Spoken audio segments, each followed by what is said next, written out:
we're super excited to have Becca with us today.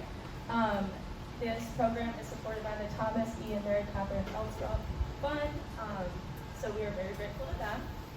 If you guys come up here after the event, we have future April events, and we also have a film event coming up at the Fremont in May, if you guys want to attend that as well. Also, big thank you to SLO Public Market and their events team who graciously donated this space. They're awesome.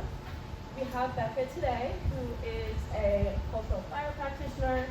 She is a lecturer at Cal Poly of Ethnic Studies. She also is, as of this year, the executive director of the Northern Chumash Nonprofit. So we are so happy to have her. She is also the founder of NegotiateHers, which helps women advocate for fair pay. And that is about all I have. I'm going to turn it over to Becca to talk more about herself and start the presentation. So thank you guys so much for coming.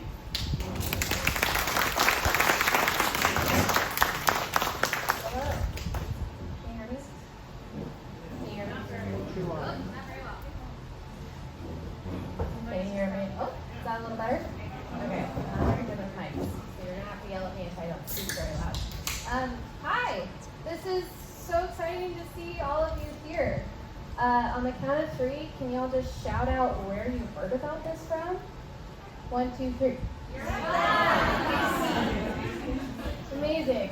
My husband does improv here once a month, so I think this space just like invites that. Anyways, who knows? He'll be here soon. Maybe he'll do a special show. Hi, I'm really happy to see you all. My name is Becca Lucas Thomas. Thank you so much to CSPA for inviting me to be here today. If you are a follower of CSPA, last year there was a mind walk about the planning of the burn that we're going to talk about today. So if you were there for that, or if you've been following on this journey, we have exciting updates for you. I also just want to point out my parents in the front row here. My mom, who's here to be filming me. Wendy, Bob, Lucas, good people. Actually, that is how we introduce ourselves with our tribe. Whenever we are going somewhere, we introduce who we are, where we are from, and that we come from good people, or that we come with good intentions. So we come from very good people like that. Let's do this. I have my handy slide person. Thank you, Abby. So I'm just going to start off by talking a little bit about who we are. Some of you might be familiar with our tribe already, but we're just going to do a quick little recap in case you are not. The name Chumash is probably familiar to you because if we're driving southbound, you might see a sign for the Chumash Casino or heard of other Chumash tribes. Chumash is actually a name that was given to 8 distinct and separate tribes in the Central Coast region by the Spanish. Came, saw groups of people, and thought, they all look like, they sound like, talk like, Chumash. 8 completely separate, distinct tribes. We are actually, as Yaktishu Tishu Yaktohini, Northern Chumash, the northernmost of this sort of cluster. And linguistically, if you look back, we are completely distinctly separate from the other Chumash tribes, which, if you want to talk about that, my dad does linguistic stuff, so you can talk to him more. Because that's about the extent of what I know. But it indicates that we are a fully separate culture. Some of this is geographic. If you look, this is the full sort of Chumash range here, but if you look up towards the north, we are separated by the Santa Maria River, the Pismo Tar Sands, mountain range all around us. So we are pretty insulated, but certainly not isolated. Long history of trading, many other things. Does anyone know what our name means? Former students, I'm looking at you. Or, yes? People of the moon, full moon. People of the full moon, absolutely. So, pro tip, if you're talking about us, yak is our sort of filler word, so it means the. So you can just say yak tishu tishu, yak tohini. You don't have to say the, yak tishu tishu, yak tohini. And tishu, one time, is person, and in our language, when something is repeated, it either amplifies it in importance or it multiplies it. So tishu means people. And Tilhini is our name for San Luis Obispo.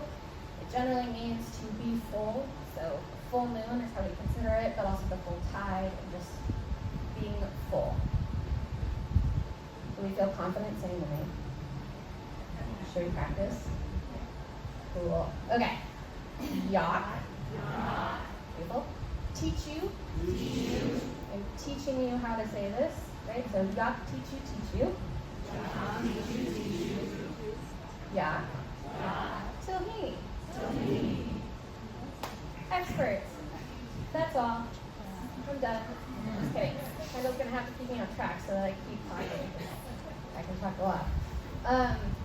One thing I wanted to say about what's going on with us right now, you can go ahead and click forward, Abby. You might be familiar with different land back campaigns. Let me go back. Cool.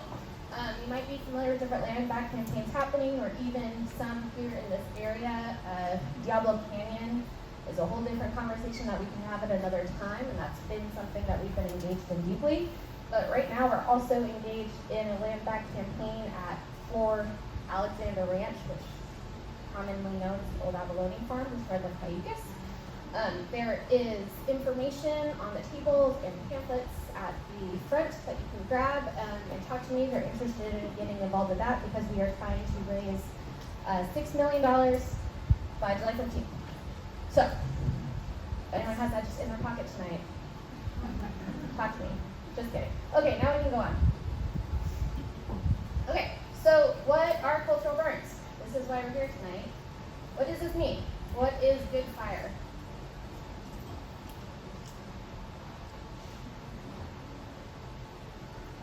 Fire that regenerates. Fire that regenerates, absolutely. What else might we consider good fire? Fire that cleanses either land or disease or some element of that. Yeah, fire that cleanses, land, disease, and beyond. We're talking about good fire, then we probably also have a bad fire, right? Even if we're not necessarily stating it. What would we consider to be bad fire? Uncontrolled. Yeah, precisely. Yeah, so we most commonly in California in particular see bad fire, even if we don't call it that, right? We more commonly call it wildfire, uncontrolled high-intensity fire. This is something that happens in California because we are in the Mediterranean ecosystem, and the cycles that happen in our environment mean that we need fire, and we should expect and plan for fire. Nowadays, well, let's see. Good fire. Now we actually have this formally defined in California Public Code. I'm used to having my own click situation, so I'm going to be, no, you're totally fine. I'm just going to be kind of wonky with it. So in our language, we call Tinachu good fire, and our definition of this is fire on purpose for a purpose. As I just mentioned, California Public Code has now officially defined cultural burns as of 4 years ago, as we are now in 2025, in a large swath of policies that came through in 2021 following the 2020 wildfires. We finally defined and, in a sense, validated cultural burn practitioners and cultural burns. So according to California Public Code, cultural burns are the intentional application of fire to land by Native American tribes, tribal organizations, or cultural fire practitioners to achieve cultural goals or objectives, including subsistence, ceremonial activities, biodiversity, and other benefits. Why might we define cultural burns or cultural fire practitioners? This is a practice that some of you, many, maybe all of you know has been happening in California for over 10,000 years. It just looks different today. So go ahead to the next slide. So I described 2021 as being a big policy year, right, for fire and promoting intentional fire. This was following 2020, right, which we can remember for a lot of different reasons as a banner year, as they say. According to, public media stats for CAL FIRE, for US Fire, 2020 was the worst fire year on record, with 4.3 million acres burnt. when you put that in context of how much annually burns throughout the entire country on average, right? This is of course changing as our environment and climate change impacts that. But annually we see about 7 million acres burning the entire country. So when you look at these two numbers, that's a big chunk, right? That is big. Do we know how much used to burn annually just in California under indigenous fire regimes? If you're in my class, don't answer that.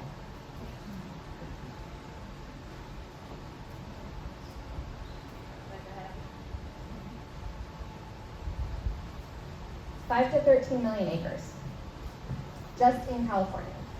This, of course, looks very different, right? We didn't have the same type of landscapes or structures then that we have today. And a lot of this is lower intensity fire. This is intentional fire, this good fire that is applied for a purpose, on purpose, with the intention beyond regeneration of species to try to mitigate the risk of larger, high-intensity wildfires. Because again, we're in California, right? We go through cycles, we have a Mediterranean ecosystem. Every summer, we get fuel all around us. And so we need to take care of that fuel in the event that lightning or intentional fire starts that burn. This relationship, though, has been severed for a long time. And some of this started with specific and intentional policy. I'm a little bit of a policy nerd, so we're just going to do it really quickly. It'll be brief, I promise. If you look at, I'm not sure how many fire aficionados or Forest Service or CAL FIRE or even National Park Service lovers, imagine quite a few given this audience, we have. Oftentimes, if you look at signage, right, at national parks or other types of parks, if you look on websites, you'll see, maybe, after decades of fire suppression, right? After many years of fire suppression, we are now working to, Less often is the explanation of where this fire suppression started. And if you are in forestry, right, or fire or policy, you might think more often of the beginning of the 1900s. Large wildfires spawned this sort of fire suppression across the United States, resulting in some more very intensive fire suppression policies. But in California, right, and this ripples out from there, we actually see the first fire suppression policy, the first year that California was admitted to the Union, that was specifically an anti-indigenous policy.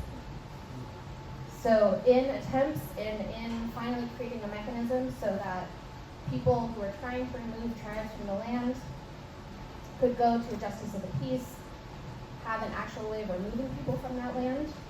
The other mechanism of this was outlawing fire.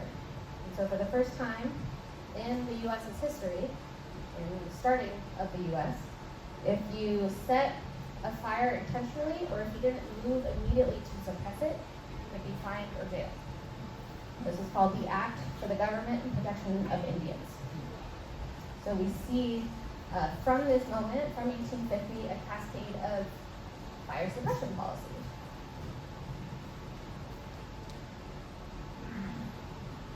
I'll be brief, promise. But if you're interested in this, we can talk at great length about the policy because it has been really impactful in terms of how we are experiencing fire today and how we review and regard fire, right? The fact that we see some fire as good versus bad is an impacted policy.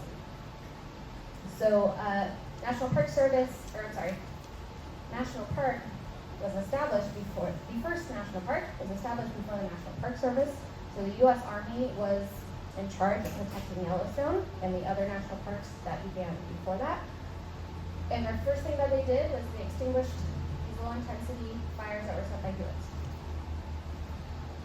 U.S. Forest Service is established with the primary aim of suppressing fire in forest reserves, which later become national forests.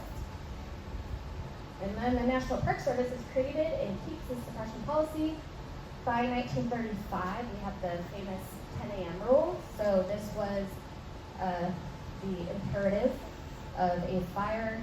If a fire is set, or if a fire occurs and it is reported, whoever is in charge of that has to make every move possible to try to extinguish it by 10 a.m. the next day.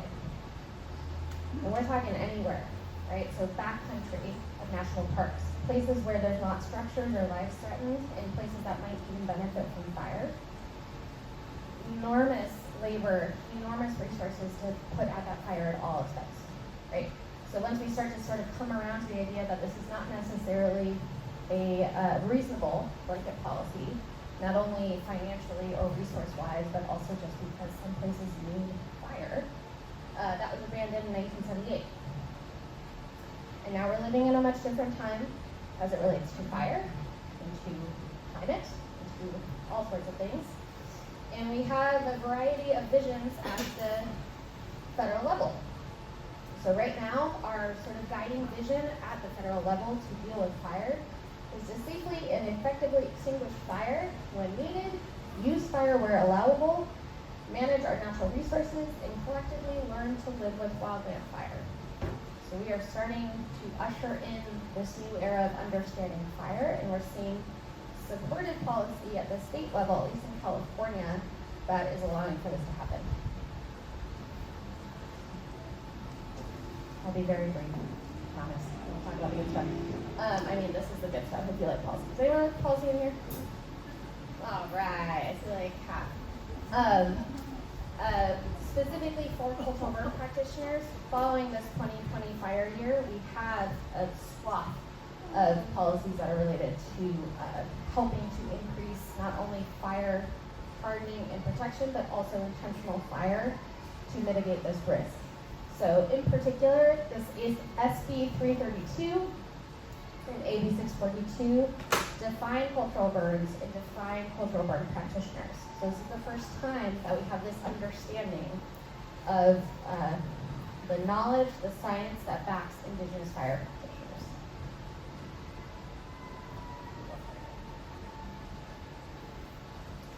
I'm just going to skip this. Who wants to look at civic code? It's negligence. Fun stuff. We can talk later.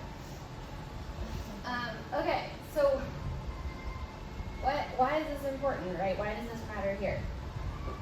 For a variety of reasons, right? We are talking about, in particular for YTT, a landless tribe, right? So we don't have land that we own.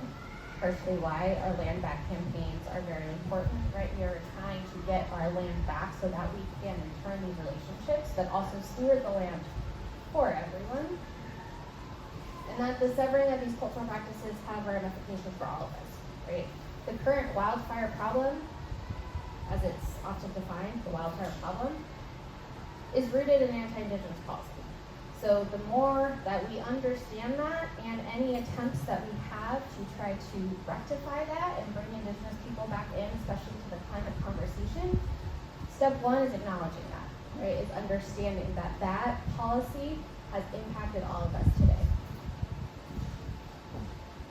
Inga.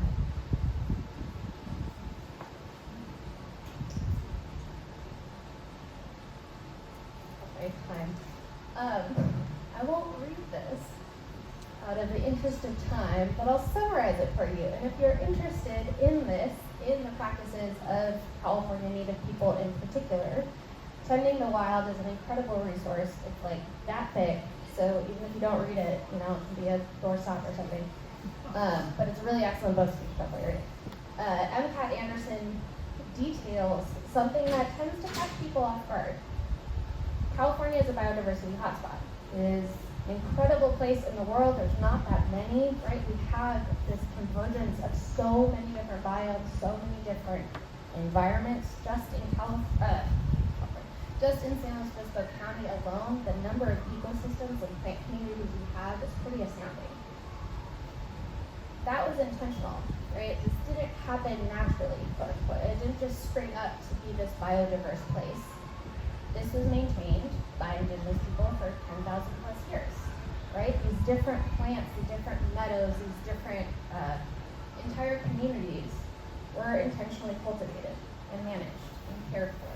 So it's just important that we remember when we look out and we think about what we're doing right now for land management, the purpose of managing, it's always been managed, right? It has always been cared for in an intentional way. For example, Yosemite. This is a recent-ish picture. Actually, can't remember. Doesn't say the year on here. But this is a common picture, right? What are we looking at here?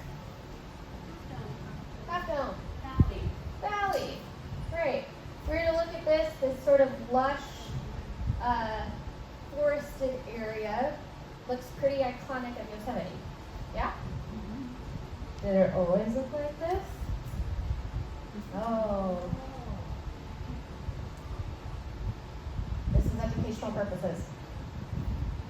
There's a lot of work I'm getting. Sorry, Getty. This is an image of the valley floor of that same perspective, more or less, from 1865.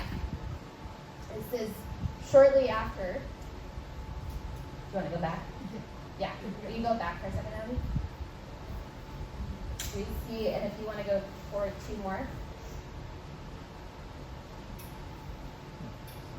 That's okay. Much more sparse, right? And this is intentional. This is healthy forest, right? We hear many stories about John Muir coming to Yosemite, right? Seeing this abundant place, this incredible zone that needed to be protected with national park status, right? Yosemite wasn't the first one, but it was a big impetus for getting national parks to be a thing. This land was carefully managed and cared for by Southern Sierra Miwok, including the burning of this forested area. So the other writings from John Muir at this time that we don't necessarily see as often is that it was an orchard, right? These forested areas, all of these different trees were in rows. They were in lines, and there was plenty of space in between them because in this area at higher elevation, you might get lightning strikes, you might get other things that will cause a fire. So we need to tend for what's in between our trees. National parks outlawed fire for a long time. Overgrowth. Sometimes then we get wildfires, right? As we saw in Yosemite. So why does this matter in California? We have a variety of ecosystems that we talked about, and many of these benefit from some type of fire. So in particular, our shrublands, right? So chaparral, coastal sage scrub communities really benefit from this lower intensity fire. The plants have been adapted, fire adapted species, right? People say that a lot of times. It is important to remember that these are adapted to a particular fire regime, right? So we have species that are adapted to withstand lower intensity fire. Smaller burns, different size, different seasons, right? All these different elements of these burns.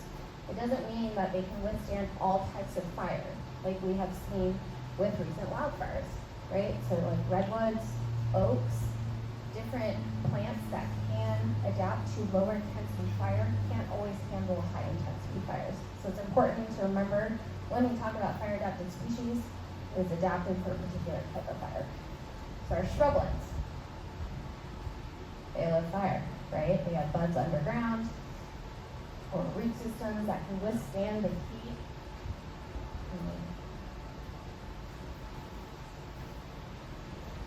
You're wondering what the difference is between coastal sage scrub and chaparral. I'm going to keep going now. I tend to pack in too much information. Fire in forested areas, right? So higher elevation, typically. Many of these pine trees, right? Many of these hardwoods require fire, actually. So some of these pine cones are kerotinous, meaning that they need the fire to melt the sap to be able to release their seeds from the pine cone. So to be able to survive, they want fire. Even in, oak forests, oak woodlands, we might not consider that, but oaks want space for their seedlings. They don't want shade.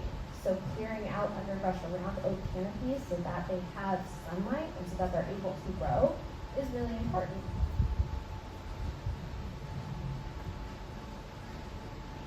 So a variety of different reasons for why we use fire. Not only for field management, as we talked about, specific plant growth, not only for sort of helping them have more space to be able to grow, but some plants need it for their own plant quality. In particular, a lot of basket-weaving plants, you might have already heard about this, juncus, rush, tule, catkins, right? All of these things, once they have fire, they grow back a lot better, and they grow back in the ways that we want to work with them. Willow, for example. You see willow growing around riparian areas, and it looks a little scraggly. Fire can help grow back stronger, thicker, straighter, much easier to use for what we use it for. Also for hunting, right? So it can clear the way, really into this, can clear the way for attracting species of game. Sometimes certain game want new shoots that'll come after fire. There's a lot of different ways. Socially, of course, not only for creating living spaces, for communication, for these different intentional practices, for ceremony, the list goes on and on. So fire is actually one of the ways that that ships, Spanish, English, the first sailors around these coasts knew there were people on this land, because for many of us, fire means people. Only people can do fire. So that's not true. It's another conversation we can have. But for a long time, it's been synonymous with the presence of people, right? So seeing fire from the ocean was an indicator that people were here, and that's true of this area in particular. So our ancestors, our present people, right? We've managed for oaks in particular, for chia, for a number of different important species on the Central Coast that require fire to thrive.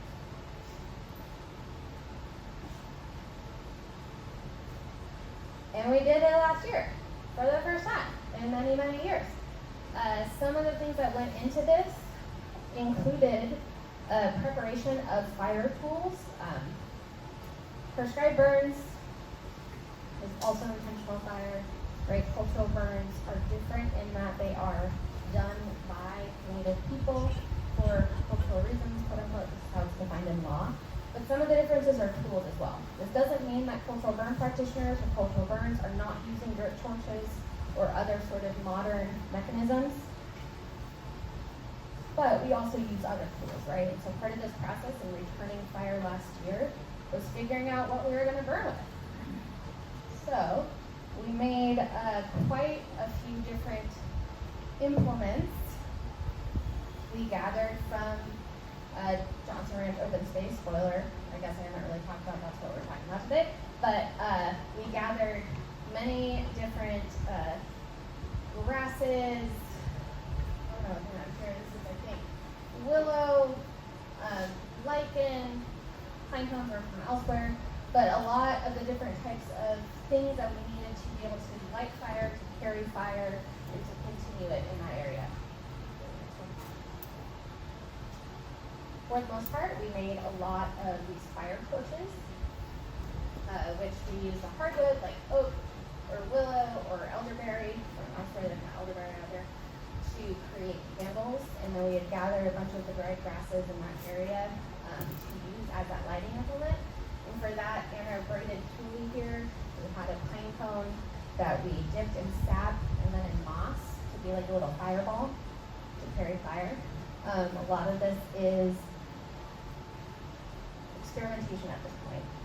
One of the terrible effects of colonization, of the removal of fire, is that fire hadn't been in our tribe in living memory. So we are learning this from books that anthropologists wrote from 100 years ago, and also just what makes sense, and from our incredible partners at CalCAN who worked on this with us. So how this actually happened? How did this happen? How did this happen? We worked with the city of SLO. We have worked with the city of SLO as a tribe for a long time. If you are in this world, You might be familiar with the practice of consultations, right, of a number of different policies that manage how different entities have to work with tribes for the protection of cultural and natural resources. And one of the things that sort of spurred this was the creation of the city's climate adaptation and safety element. This is something that was created and finalized in 2023. And this began as a process rooted in really intentional relationship building between our tribe and the Office of Sustainability and Natural Resources to not only create something that makes sense for our tribe to be included in climate plans, but also for an enduring relationship that made sense between our entities. So we were written specifically in for vegetation management projects, so they include us as a tribe in these vegetation management projects, and also to return traditional ecological knowledge, or TEK, to the city's open space. Where this landed, process like this, as it always goes, in the best way possible, was the burn.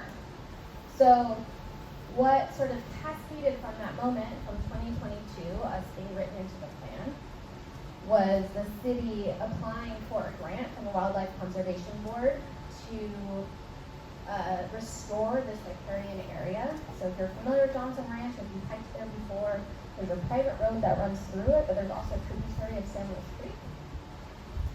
And so they wanted, as they hold a conservation easement on this property, they wanted to restore this riparian area because it does not have water all year round. We want to see water in that creek all year round, and there are things that we can do to help that, even if we're going through a dry year or drought. So 3 prongs of this grant: building beaver dam analogs, beaver brigade and SLO led, planting trees with EcoSLO, and they asked us as a tribe if we wanted to lead the third portion, which was native grasses regeneration. So great, let's do it. That sounds like fun. Can we burn? He said, I don't know, I have to check. Now that you know policy history in California, not surprising, burning was not allowed as an eligible activity under this grant. Fortunately, she was not deterred, and we had conversations for a year and a half with someone at a local RTD, just imagining what it would look like to be able to burn, to bring back a cultural burn, because there had not yet been, it had been several decades since there had been any type of controlled burn within the city space. Lance, in January of last year, we were out there walking around with City of SLO officials, with CAL FIRE. 2 folks at CAL FIRE, one guy is new, who has really sort of changed the vegetation management. Dave Erickson, we'll forever be very grateful. And they looked at the site and they're like, yeah, we can do this. This turns into 6 months of planning for this, meeting weekly with CAL FIRE in the city to create a burn plan, applying for a burn permit, which is not required with cultural burn practitioners because of this policy, but something we wanted to do to make sure we're doing everything right. Enrolling in the state's liability fund, so we are covered up to $2 million if anything not anticipated were to occur, because this was the first time the city was doing it, and they were, doing fire. It's not something that we're doing all the time, especially not within the city limits. Our main purposes here were to promote the growth of native species, in particular purple needlegrass, eradicate invasive species, in particular mustard and fennel, and reconnect our community with fire. This was our, no, you're fine. I started talking afterwards. Just briefly, 15-acre burn unit that we identified here. Has anyone hiked Johnson Ranch recently? Yeah. You seen it? All right. Excellent. So you know it looks like good. No, go ahead. This was a very unique collaboration because few times you see state, local, and tribal partners working together. And this was a training opportunity not only for City of SLO Fire Department, CAL FIRE, but also our tribal members. And so that morning, while we were talking, right? We're having our briefing in the morning. We had City of SLO, we had CAL FIRE, and they're all kind of looking at each other like, why are we both here? Because we did it all together, right? City of SLO Ranger Service did a lot of prep for this.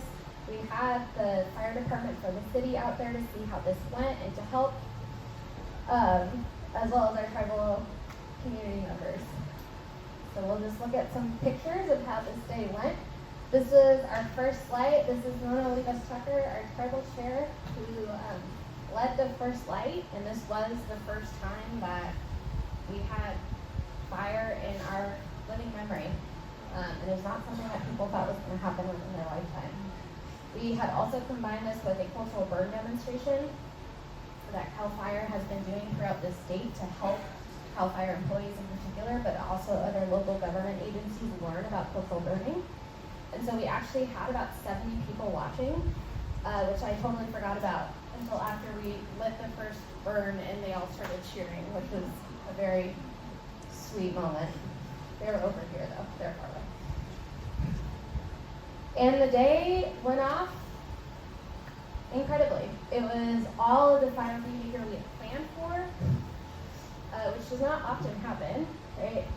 The weather was perfect for us in that moment. It was really windy. Prior to this day, even in the afternoon it picked up. I don't know if you remember this time, it was already very hot. We already had a number of wildfires in the state, and they had pulled the majority of their resources from the unit in this area for CAL FIRE to these different wildfires in Southern California. And our CAL FIRE partners had been so excited about this and so supportive that one of them, the battalion chief for SLO, stayed up all night recounting to their, chief, whoever decides things, all the different things that we had done, including, 20-foot mowing, a hose lay all around it, just making it happen. And the thing that we heard from everyone that day at CAL FIRE was like, I can't believe we actually got to do this. So it went off perfectly, which we're very grateful for. You never know.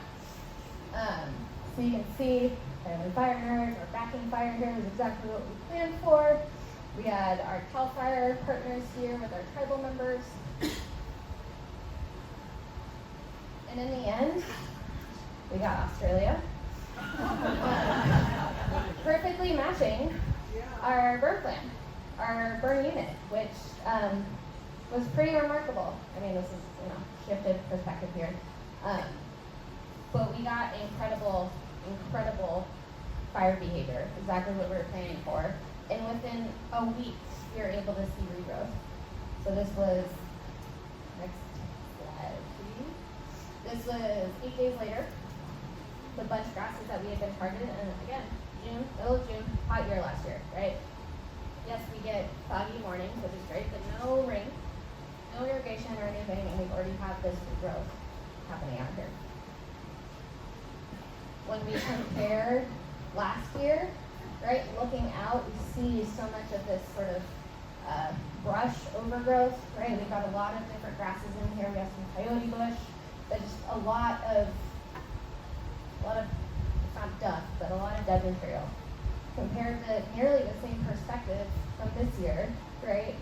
Still green, we still have some, we didn't get everything, but just a much more robust landscape that we're looking at. The number of native plants as well, when we're looking at it, I mean, we have both native and invasives out there, and some of this we weren't totally sure how it was going to react because of burning. You have to plan for all the in-between of what's going to be dry enough to burn versus what's going to be even more dry to totally eradicate versus what's not going to burn at all. Mustard and the fennel, robust friends that they are, did not burn very well. But some of those areas where we only got stalks and didn't get the roots out right, some didn't even burn, those areas now are covered in lupin, which they did not look like that last year. Right, so we have to hold and balance how the invasives are going to react to fire, which they do react well, right? But the native species also really react well. So our purple needlegrass is super happy. This is sort of what started all this. The scope of all the different native plants we have in here. We've got there's more weed. But we have wavy soap plant, miner's lettuce, poppies, lupin, yarrow, some other things in there. And we also got an award, which is very cool. The city of SLO, Lucia Pullman, she's been the one really driving this in the city. Fradiati, the city biologist, and myself and Kelsey Schaefer, our other tribal member leading this, got the state director's award from CAL FIRE for the work done at this burn. So it's really been pretty remarkable in terms of demonstrating impact, because we can see, right, within a year, but just 6 months, within a week, a month, the impact of what this burn is doing. I think I did it. That's it. Thank you.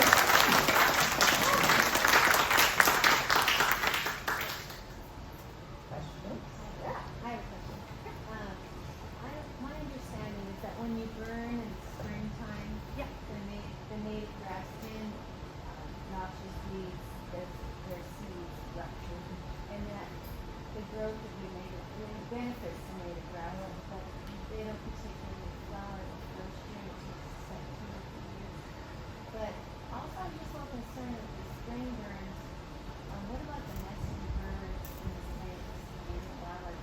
I've worked on job with canyon fires, but we were in a tree, totally different vegetation type.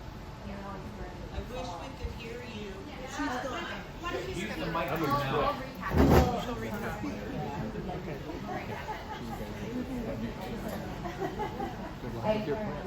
Yeah. So the question was about timing for plants going to seed in the spring, and then also wildlife considerations. Summing it, but yeah, great questions, and that's part of this timing challenge, and it just depends on what you're burning for, right? So if our goal is for invasives eradication, so trying to get rid of the invasive species, is going to be a different time of year and a different type of fire. We have to wait until it's dry enough to burn, right? But then if we're doing it in the fall, seed bank is probably already set from earlier that spring. So it's just a multi-year relationship that has to happen.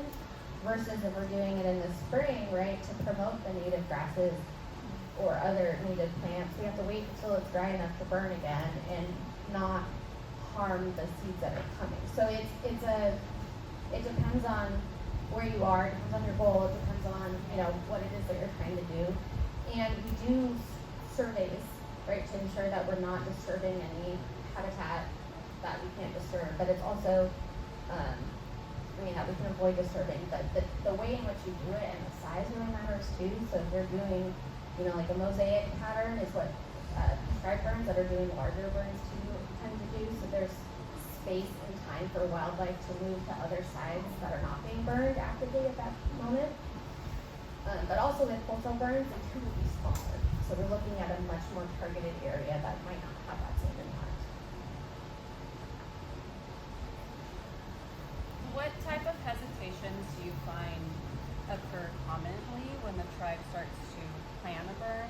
Is it all, I'm assuming it's all based on this cultural remnants of colonization maybe, as people are being introduced to cultural burns?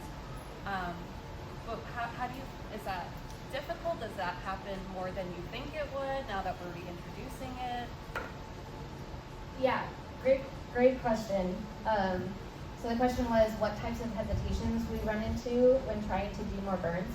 So we anticipated a lot more in the run-up to this burn than we actually got. We did, actually 1 year ago today was the first time we announced to the public at the library for Earth Day with the city that we are planning this burn. And we anticipated a lot more pushback at that time. Did a presentation to city council. Everyone was really for it. People have now seen the impact and that it's possible, which is great. And I think there's maybe now a little bit more reticence because it's catching fire. Because more people want to do it, right? And so I think there's some of like, let's see like what happens, right? Let's see the impact, because it's not a 1 year thing. We can see impacts within a year, which is great. But we still have to understand what the cycles are going to be, and that's going to take some time. It's an interesting, you asked if it was remnants of what did you say? The Colonization. remnants, cultural, Which I guess everything kind of is Yeah. rooted in that, so. which totally, right? And I think the thing that's interesting is some of the plants that really need, some of the native species that are really struggling, that we don't have many places where they are, that really need fire. There's a lot of resistance around that, right? Like, even though we know it needs fire, we might know that, right? Or we might not on a larger scale. There's reticence to burn it because there's so few, even though it's not really healthy or happy. So it's a learning process for everyone, right? There's trust that needs to be rebuilt in us, and that's happening, right? And the fact that we know how to care for this land, even if we haven't been able to burn for hundreds of years, we do know what it needs, and we can all learn, right, by watching and doing, and it'll come back. It's a little bit of tough luck. It's tough. It's tough luck for them too, right? We gotta burn them; they're gonna be happier. It's pretty tough. They're resilient. Yeah. Yeah, I think that's great. I love this program, but our county needs help also because we have a lot of under-maintained property in the county. Yeah. And people from out of state. I had a burn 3 years ago right along my property line, and millions of dollars was spent, and the people that paid their taxes don't even live here. They inherited the property and they're not maintaining it. And Yeah. if anybody's interested, I have a ton of hedge aloes that I put along my property line that is a fire rate. I'd be happy to give them away. So fire breaks offered Yeah. to our community member back here. Yeah. There's a lot that needs to happen, right? And that's sort of the pull and play that I was just referencing. We're seeing what the impact is, right? We're seeing the benefit for especially fuel reduction, and that this is a pretty effective way of doing this on a large scale when we don't have a lot of people who can do that maintenance. Because pulling weeds is labor intensive, right? We can't get people out there just pulling brush. I mean, maybe we could, but that would take forever. Fire is a really effective tool for that. But if we haven't seen fire, we haven't seen the benefits or impacts, we might be a little reticent to see that become a larger county strategy, right? So it's a growing process. Do you have any more burns plans in the future? And are you aware of any other tribes that are working with CAL FIRE and with their local areas to practice more controlled burns?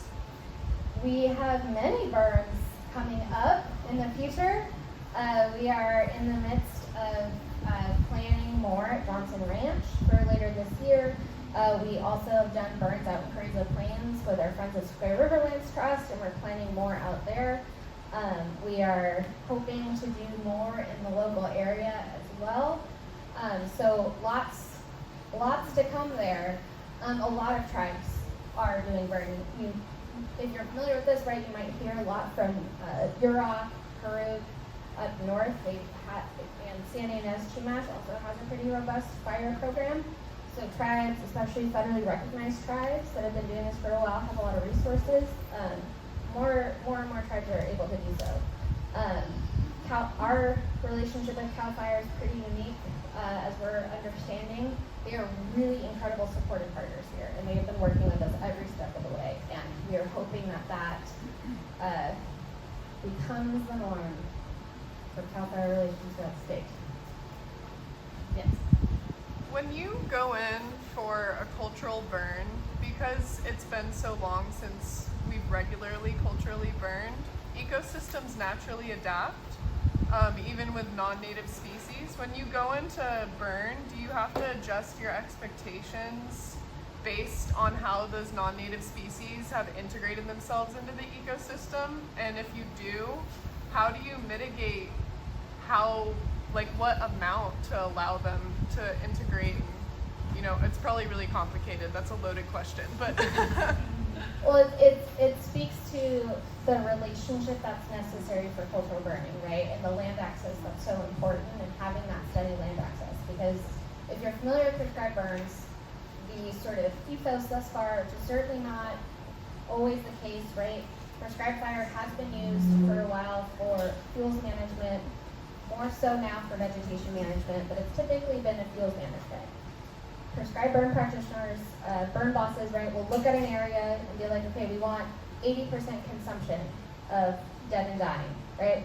Do their fire, they look at it, they're like, okay, we got 70. That's pretty great. We're gonna move on. This is not always the case, but this is typically, right, how prescribed burns go. With a cultural burn, and when we're doing it smaller and we're doing it more specifically for plants, we're gonna keep going back, right? So we've done burns where we're like, okay, we got like, you know, that patch didn't burn there, that buckwheat didn't burn, we want that to get fire, so we're gonna go back in there, and then we're gonna come back in a couple months and see how it's responding. So it depends on the environment, it depends on our access to that land too, right? That's kind of part of this enduring legacy of land removal. But it's certainly part of the puzzle, right? Is figuring out how things look different now, what that means in terms of ecosystems. We were just at Johnson Ranch today collecting purple needlegrass seed, and there is a lot of mustard that wasn't there like a month ago. So we're like, okay, we probably are going to need to burn this again this year, even though we didn't think that we were going to be burning it. And a month ago it looked different, right? So it's continual. How many acres was Johnson fire and how long during the day? Was it like 8 hours? Oh, great question. Johnson Ranch was 15 acres, and it took, I think, hour and a half, 2 hours maybe? Yeah, really quick. Super quick. The question was how long it took, and if it took 8 hours. That was the reference point there. So, went pretty quick. So in contrast to that, how long did it take you to prepare for that? And who does all the work? How long did it take us to prepare for this burn? 6 months. Yeah. CAL FIRE dedicated their resources. City, dedicated their time and resources too, and we were active volunteers on tribe side. We, though, as of last week, have a state grant to support our tribal members in doing these events now. So we are hoping to really grow this and support our tribal community. But yeah, a lot of last year's volunteer work.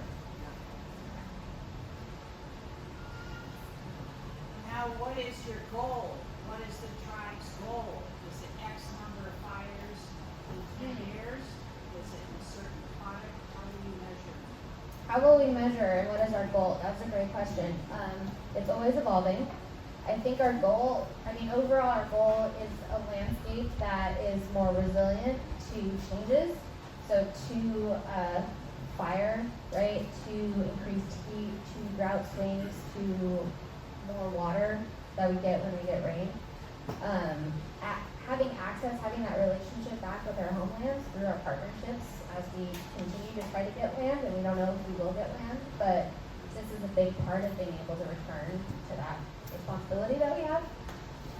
We don't at this moment have really like X number of burns because it changes. We have it defined in grants, so I guess don't tell our grant managers that we do have goals. But it changes each year just as we see what happens and what needs to occur. Right now we have probably 3 or 4 burns that we're planning for this year, but it's going to depend, weather, fire season this year, resources, so we have to be adaptable. And your measurement is dollars? Oh, our measurement. Or number of fires? Are you trying to what is the end goal in 10 years, in 50 years? What do you hope to see and to know that you've done right in fires? I'm not sure I can answer that specifically. I think it is the question was how will we define success in 10, 15 years? Is that an accurate phrasing of what we're doing? Yeah, I think that's a full, it's going to be different for every tribal member, and that's sort of a full tribal answer that we haven't defined yet as we're still continuing to look at this. So I think we will define that as time goes on. Right now, it's anecdotal, right? We don't have a lot of monitoring money for this. Neither do the grants that we're working on right now. They wouldn't fund like specific research or evaluation. So a lot of this is sort of anecdotal. So we're going back and we're like, oh, if we look at this swath here, there are a number more native plants than there were last year, and that for us is success.